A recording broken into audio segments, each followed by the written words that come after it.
بسم اللہ الرحمن الرحیم۔ السلام علیکم۔ اللہم صلی علی سیدنا مولانا محمد وبارک وسلم وصلی علیہ۔ حضرت عمر اور دودھ والی لڑکی۔ ایک رات خلیفہ وقت حضرت عمر فاروق رضی اللہ تعالیٰ عنہ وہ مدینہ کی گلیوں میں گشت کر رہے تھے۔ آپ رضی اللہ تعالیٰ عنہ کی عادت تھی کہ رات کے وقت عوام کے حالات خود جا کر دیکھتے تاکہ کسی ضرورت مند کی مدد کر سکیں۔ گشت کرتے ہوئے آپ رضی اللہ تعالیٰ عنہ وہ ایک چھوٹے سے گھر کے قریب پہنچے۔ وہاں سے ایک بوڑھی عورت اور اس کی بیٹی کی آوازیں آ رہی تھیں۔ حضرت عمر رضی اللہ تعالیٰ عنہ دیوار کے قریب رک کے تاکہ معلوم ہو سکے کہ اندر کیا بات ہو رہی ہے۔ بوڑھی عورت نے اپنی بیٹی سے کہا، بیٹی دودھ میں تھوڑا سا پانی ملا دو تاکہ زیادہ دودھ بن جائے اور ہم زیادہ منافع کما سکیں۔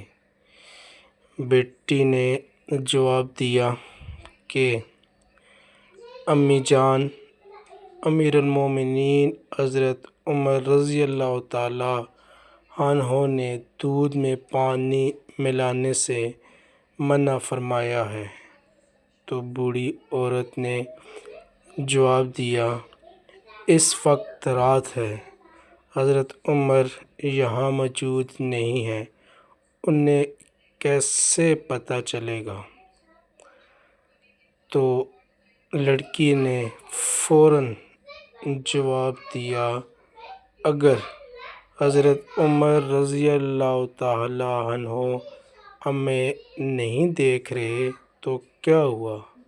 اللہ تعالیٰ تو ہمیں دیکھ رہا ہے، میں اللہ کی نافرمانی نہیں کر سکتی۔ حضرت عمر رضی اللہ تعالیٰ عنہ نے یہ بات سنی تو بہت متاثر ہوئے۔ انہوں نے سوچا کہ یہ لڑکی کتنی دیانتدار اور اللہ سے ڈرنے والی ہے۔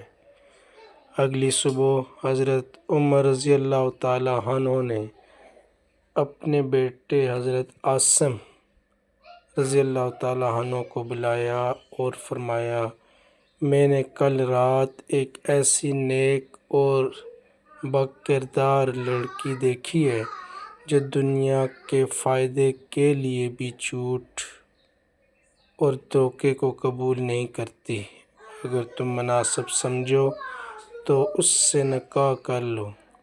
چنانچہ حضرت عاصم رضی اللہ تعالیٰ عنہ کا نکاح اس لڑکی سے کر دیا گیا۔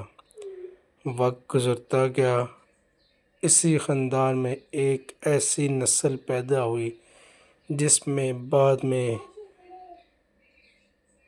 عظیم خلیفہ حضرت عمر بن عبدالعزیز پیدا ہوئے، جنہیں اسلام کا 5واں خلیفہ راشد کہا جاتا ہے۔ سبق نمبر 1، اللہ تعالیٰ ہر وقت ہمیں دیکھ رہا ہے۔ نمبر 2، سچائی اور دیانتداری کبھی ضائع نہیں جاتی۔ نمبر 3، اللہ تعالیٰ نیک لوگوں کو دنیا اور آخرت دونوں میں عزت دیتا ہے۔ نمبر 4، والدین کی اطاعت کے ساتھ ساتھ اللہ کے حکم کو سب سے مقدم رکھنا چاہیے۔ جو شخص اللہ سے ڈرتا ہے تو اللہ اس کے لیے ایسی جگہ سے رزق پیدا فرماتا ہے جہاں سے اسے گمان بھی نہیں ہوتا۔